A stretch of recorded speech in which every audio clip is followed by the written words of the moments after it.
Magandang umaga mga kababayan. Nandito po tayo ngayon sa Talamban, Cebu City. Ito mapalaking talakayin natin ngayon. Ito ang ating mga magko-comment po tayo ngayon tungkol sa mga Duterte mga kababayan.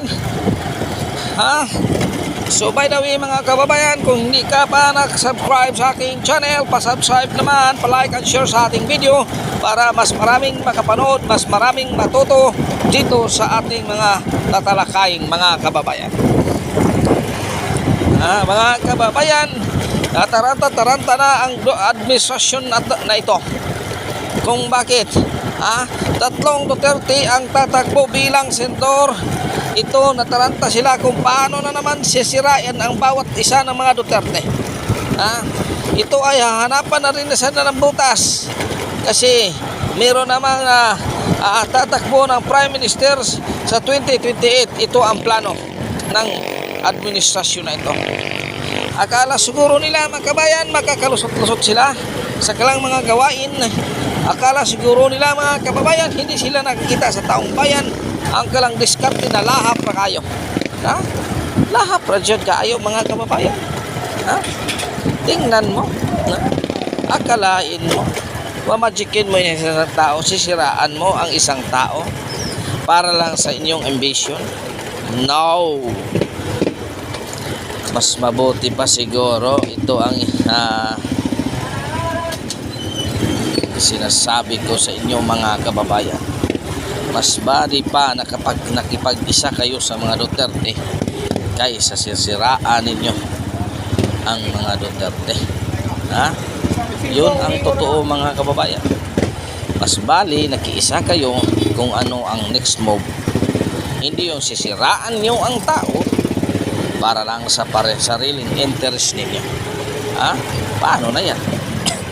Ang tao tinitingnan ang bawat kilos ninyo. Tinitingnan ang bawat move ninyo. Kung ito ba ay intradama, kung ito ba ay hindi nakasira sa taong bayan, mga kababayan. Kaya nga tayo kaya nga tayo nag-appoint ng presidente para malaman natin kung sino talaga ang totoo. Ngayon kilala na natin kung sino talaga. Ngayon, taranta na sila mga kababayan kung paano na din sisiraan nila ang mga Duterte kasi ito kasi Inday Sara tatakbo daw bilang mayor ng Davao. Strategy ito mga kababayan. Strategy ito. Kaya huwag kayong mag-alala mga kababayan, nandito pa rin tayo handang sumuporta sa mga Duterte. Susuportahan natin mga kababayan ang mga Duterte mga kababayan. Huwag natin iiwan sa iri kasi ito lamang ang Duterte na kapagbibigay ng tamang serbisyo sa ating bayan. Tamang serbisyong publiko. Hindi lamang serbisyong may personal interest. Kung hindi lamang nakapag-pandemic, sigurado tayo mga kababayan, aasilso na talaga ang ating bayan. Kasi dumating ang pandemic, dumating ang virus, kaya nagkaganito ang ating lahat ng budget napunta sa medicine. Lahat ng budget napunta. Tapos ngayon papailan pa daw nila ng kaso, graft and corrupt. Ang mga Duterte. Bakit nyo papailan ng graft and corrupt? Ayo, call! Bakit nyo papailan? Before na-release ang money, ina-announce yan ni Duterte, hindi lang sinisekreto yan ni Duterte. Inilabas yan sa television.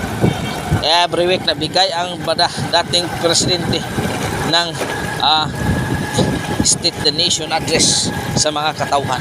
Pero ngayon, kahit spokesperson, wala kang makikita. Kaya ngayon nataranta na sila sa mga kababayan. Yung mga Duterte ang move nila. Kaya suportahan natin sila mga kababayan. Wag na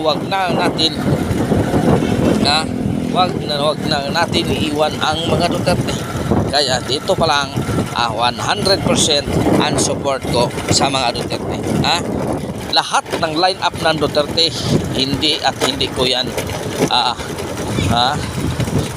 talagang ibuboto ko yan sa lahat ng kung sino man i-endorse ng mga Duterte. Lahat yan ibuboto. At alam ko, yan ng mga tao yan ay makatulong sa kanyang plano. Kasi may iba dyan, may plano, pero iba naman ang pag nanalo, wala na. Balingbing talaga. Kaya huwag na natin ganyan kasing tao. Kapag totoo siyang Duterte, huwag niyong iiwan ang Duterte. Pero kung balingbing siya, talagang iiwan niya ang mga Duterte. Pero nandito tayong taong bayan, handang sumuporta sa mga Duterte, iwan din natin ang mga balingbing. Iiwan natin. Ilagay natin yan sila sa inodoro. Huwag natin bigyan ng pansin, huwag natin bigyan na kahit anumang posisyon sa Senate, mga kababayan. Huwag natin bigyan ng posisyon sa Senate.